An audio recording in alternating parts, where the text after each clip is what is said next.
बदलापूर एमआयडीसीतील रस्ते गिळंकृत करून प्रदूषणात भर घालणाऱ्या काजय रेमेडीज या कंपनीचा मनमानी कारभार उघड झालाय।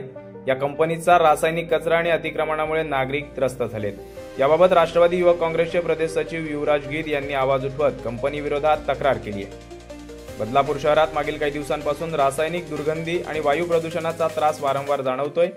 नागरिकांचा श्वास गुदमरत असतानाच बदलापूर एमआयडीसीतील प्लॉट क्रमांक A58 A59 वरील मेक काजय रेमेडीज प्रायव्हेट लिमिटेड या कंपनीचा बेजबाबदारपणा उघडकीस आलाय।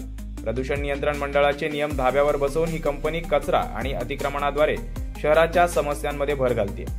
मिळालेल्या माहितीनुसार प्रदूषण नियंत्रण मंडळाने या कंपनीला केवळ रसायनांचे मिश्रण करण्याची परवानगी दिली असून कोणतीही रासायनिक प्रक्रिया करू नये अशी स्पष्ट अट घातली आहे।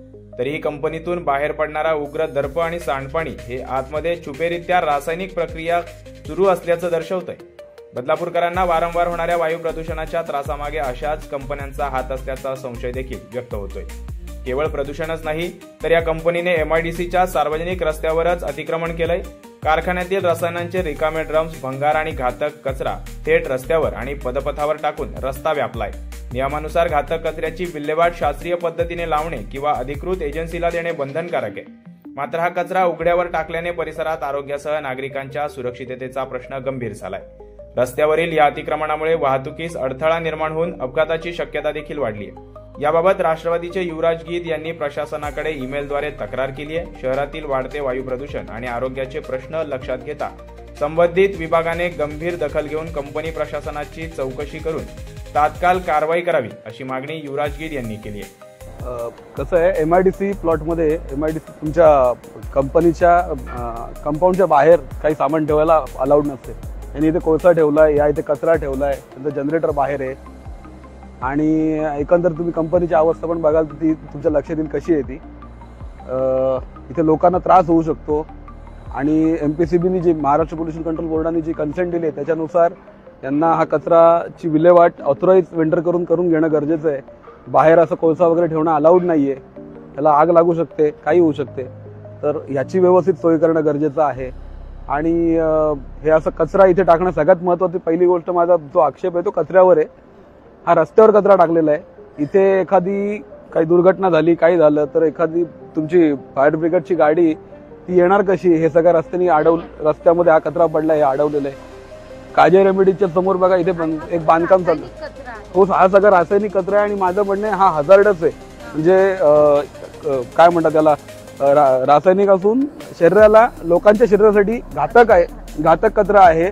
याच्यामध्ये काही कंपाऊंड असे आहेत की त्याला कार्सिनोजेनिक म्हणतात, ज्यामुळे कॅन्सर होऊ शकतो।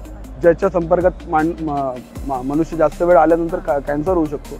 इथल्या लेबरचं जे कामगार आहेत त्यांच्या आरोग्याला धोका आहे। आणि बदलापूरमध्ये आपण मागचे काही दिवस बघतो ते सतत धूर सोडणं किंवा संध्याकाळच्या वेळेला वायू प्रदूषण वगैरे होतंय। तर लोकांच्या जीवाशी खेळण्यापेक्षा माझं म्हणणं एवढंच आहे की लोकांच्या जीवाशी तुम्ही खेळू नका। मला कुठल्याही कंपनी किंवा कुठल्याही याच्या विरोधात मला काही म्हणायचं नाहीये। इथे कंपन्या राहिल्या पाहिजेत तर लोकांना रोजगार मिळेल, पण त्या रोजगारासाठी तुम्ही लोकांच्या जीवाशी खेळणार असाल तर ते चुकीचं आहे। आजच्या कंडिशनला तुम्ही जर बघाल, बदलापूरमध्ये 50% जनता ही खोकला आणि सर्दीनी त्रस्त आहे ह्या सगळ्या प्रदूषणामुळे। आणि हे असं सगळं प्रदूषण असं रस्त्यावर टाकून दिलेलं आहे, याची जबाबदारी कोण घेणार? आता हे काजय रेमेडीजचं आहे की अजून कोणाचं आहे, याचा शोध कोणी घ्यायचा? मी एमआयडीसीला, एमपीसीबीला आणि डिशला म्हणजे सुरक्षा आणि औद्योगिक महामंडळ त्यांना पण पत्र दिलेली आहेत, तशी संबंधित पत्र दिलेली आहेत। ते कारवाई करतील नाही करतील, कारण याच्या आधी पण मी बऱ्याचदा अशी तक्रारी अर्ज केलेले आहेत। पण मी तक्रारी अर्ज केल्यानंतर कंपनीला कुठून तरी फोन जातो, मला माहित नाही कुठून जातो, कंपनीमध्ये फोन जातो आणि कंपनी मग त्या गोष्टी सुधारून घेते। असा माझा याच्या आधीचा अनुभव आहे। त्यामुळे मी आता ठरवलं की यावेळेला की लाईव्ह तुमच्यासमोर येऊन तुम्हाला सांगायचं की नक्की काय चाललंय, काय झालंय। कारण उद्या जे प्राधिकरण एमपीसीबी झालं, एमआयडीसी झालं, ते म्हणतील आम्ही इन्स्पेक्शन केलं तेव्हा तिथे काहीच नव्हतं आणि आधीच त्यांचा फोन गेलेला असतो, तिथे वेळ देतात तसा। त्याच्यामुळे माझा असा आक्षेप आहे की हे करण्यापेक्षा हे आहे, याच्यावर तुम्ही काय कारवाई करता आता मला पण बघायचंय। लोकांच्या जीवाशी खेळायचंय तुम्हाला की लोकांच्यासाठी तुम्हाला काहीतरी काम करायचंय।